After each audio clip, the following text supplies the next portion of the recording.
안녕하세요. 오늘 함께 분석해 볼 지문은 운전 능력에 대한 글입니다. 우리는 보통 운전을 잘하려면 시력이 좋아야 한다고 생각하죠? 이 글은 과연 그 생각이 맞는지, 안전 운전에 정말로 필요한 능력은 무엇인지 깊이 파고 들어갑니다. 함께 그 흐름을 따라가 봅시다. 지문을 자세히 보기 전에 전체적인 구조부터 잡아볼게요. 처음에는 우리 모두가 아는 일반적인 생각, 즉 통념으로 시작합니다. 하지만 곧바로 그런데 사실은 좀 달라 하면서 반론을 제기하죠. 그리고 글쓴이의 진짜 주장인 운전은 훨씬 복잡한 과제다라는 핵심 내용이 나오고 마지막에 이를 정리하며 마무리됩니다. 이 흐름을 기억하면서 첫 문장부터 살펴볼게요. 자, 첫 번째 문장입니다. 굉장히 길죠? 하지만 겁먹을 필요 없어요. 이런 문장일수록 핵심 주어와 동사를 찾는 게 중요합니다. 이 문장의 진짜 뼈대는 The belief is the reason, 즉 그 믿음이 바로 이유다라는 거예요. 그럼 어떤 믿음이고 무슨 이유인지 수식어들이 설명해 주겠죠? 여기 The believe, 이 표현 뒤에 나오는 that, 이 단어를 주목해 봅시다. Vision is important to driving safely, 즉 시력이 안전 운전에 중요하다는 완전한 문장이 따라오죠. 이렇게 추상명사 뒤에서 그 내용을 설명해 주는 that을 동격의 that가라고 불러요.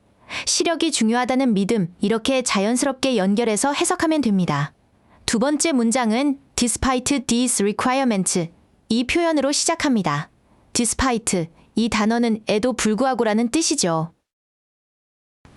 앞에서 시력 검사가 필수라고 했는데 그럼에도 불구하고라고 말하며 글의 흐름을 확 바꾸고 있어요. 이제부터 글쓴이의 진짜 이야기가 시작된다는 신호입니다. 이 문장에서도 주어와 동사를 찾아볼까요? 주어는 attempts, 즉 시도들이라는 복수 명사입니다. 중간에 수식어가 길게 붙어 있지만 결국 이 주어에 맞춰서 동사는 복수형인 have proved, 이 표현이 와야 해요. 이런 수일치 문제는 내신에서 정말 자주 나오니 꼭 확인하는 습관을 들여야 합니다. 문장 끝에 fruitless, 이 단어가 보이죠? fruit, 이 단어가 과일이니까 과일이 열리지 않는, 즉 결실 없는, 성과 없는이라는 뜻이에요. 시력과 운전자 사고 기록 사이의 연관성을 찾으려는 시도가 결국 실패로 돌아갔다는 거죠. 이 단어 하나로 앞 문장의 통념을 정면으로 반박하고 있습니다. 자, 그럼 왜 시력과 사고율의 관계가 명확하지 않을까요? 세 번째 문장이 그 첫 번째 이유를 설명합니다. 시력이 더 나쁜 운전자들이 오히려 자신의 능력을 잘 알고 그 한계 안에서 조심스럽게 운전하기 때문일 수 있다는 거죠. 여기서 aware of, 이 표현과 drive, 이 단어가 병렬 구조로 연결되어 운전자의 두 가지 행동을 나란히 설명하고 있습니다. 네 번째 문장은 alternatively, 즉 그게 아니라면 또는 대안으로라는 말로 시작하며 또 다른 이유를 제시합니다. It may be that, 이 구문이 쓰였는데 여기서 it, 이 단어는 특별한 뜻이 없는 가주어예요. 진짜 내용은 that 뒤에 나옵니다. 바로 the visual capabilities measured are too simple, 측정된 시각 능력이 너무 단순하기 때문일 수도 있다는 거죠. 여기서 capabilities measured, 이 표현을 볼게요. measured, 이 단어는 과거분사로 앞에 있는 capabilities, 이 명사를 꾸며주고 있어요. 능력은 스스로 측정하는 게 아니라 측정되는 것이니 수동의 의미를 가진 과거분사를 쓴 거죠. 측정된 시각 능력이라고 해석하면 자연스럽습니다. 다섯 번째 문장에서 드디어 이 글의 핵심 주장이 나옵니다. The fact is, 사실은 이렇다는 거죠. 운전자의 과업은 a complex one, 즉 복잡한 것이래요. 그리고 그 복잡함의 내용을 involving, 이 단어가 설명해 줍니다. 바로 visual and cognitive factors, 시각적 요인과 인지적 요인 둘 다를 포함한다는 겁니다. 여기서 cognitive, 이 단어가 정말 중요합니다. 인지적인이라는 뜻인데 쉽게 말해 머리를 써서 생각하고 판단하고 예측하는 모든 활동을 가리켜요. 운전이 그냥 눈으로 보기만 하는 게 아니라 머릿속으로 계속해서 상황을 판단해야 하는 복잡한 활동이라는 걸 이 단어가 보여주는 거죠. 그렇다면 운전의 인지적 요인이란 구체적으로 뭘까요? 여섯 번째 문장이 설명합니다. 아주 짧은 시간 안에 운전자는 interpret, 즉 해석해야만 한대요. 무엇을요? What is likely to happen? 앞으로 도로에서 일어날 가능성이 있는 일들을요?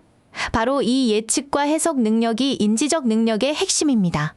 문법적으로 보면 interpret, 이 동사 뒤에 what, 이 단어가 이끄는 절이 목적어로 왔습니다. 이 what, 이 단어는 선행사를 포함해서 하는 것이라고 해석되는 관계대명사죠. 뒤에 주어가 없는 불완전한 문장이 따라오는 게 특징입니다. 일어날 가능성이 있는 것들 해석해야 한다는 의미가 되죠. 7번째 문장은 앞 문장에 이것을 하기 위해, 즉 도로 상황을 잘 해석하기 위해서 운전자가 무엇을 발전시켜 왔는지를 말해줍니다. 바로 A series of expectations, 일련의 기대감 또는 예상이죠. 다른 운전자들이 어떻게 행동할지에 대한 예상, 그리고 어디를 살펴봐야 할지에 대한 예상을 미리 가지고 있다는 뜻입니다. 이 문장은 구조가 조금 복잡해요. expectations, 이 명사 뒤에 of, 이 단어로 시작하는 두 덩어리가 and, 이 접속사로 연결되어 있습니다. 첫 번째는 of other drivers behavior, 다른 운전자 행동에 대한 기대. 두 번째는 of what are the appropriate locations, 적절한 장소가 어디인지에 대한 기대. 이렇게 두 가지 종류의 기대를 병렬로 나열한 구조입니다. 마지막 8번째 문장이 결론을 내립니다. 운전자는 다양한 것들에 직면하고 결국 판단을 내려야만 하죠. 그런데 어떤 판단이냐면 The visual system is not always well suited. 시각 체계가 항상 잘 들어맞지는 않는 그런 판단들이에요. 이 말은 결국 운전에는 시력 이상의 무언가, 즉 인지적 능력이 필수적이라는 주장을 다시 한번 강조하는 겁니다. 마지막으로 중요한 문법 포인트 하나 짚고 갈게요. 저디벤서 for which, 이 표현이 보이죠? 이건 원래 저디벤서 which, suited for, 이 표현에서 전치사 for, 이 단어가 관계대명사 앞으로 이동한 형태예요.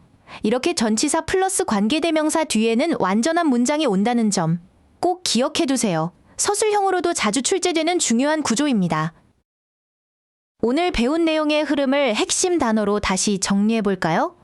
fruitless, 성과 없다는 말로 통념을 반박했죠. 그리고 운전은 컴플렉스, 복잡한 과제라고 주장했습니다. 그 복잡함의 내용은 바로 cognitive, 인지적 요인이었고 이는 곧 상황을 interpret, 해석하는 능력이었죠. 이 단어들의 관계만 알아도 지문 전체가 한눈에 보일 겁니다. 오늘 지문은 운전이라는 친숙한 소재를 통해 우리가 가진 통념을 깨고 더 깊은 본질을 보게 해줬습니다. 앞으로도 이렇게 통념 반론 주장으로 이어지는 구조의 글을 만난다면 각 문장이 어떤 역할을 하는지 생각하며 읽어보세요. 훨씬 더 쉽고 명확하게 내용을 파악할 수 있을 겁니다. 오늘 강의는 여기까지입니다. 수고 많으셨습니다.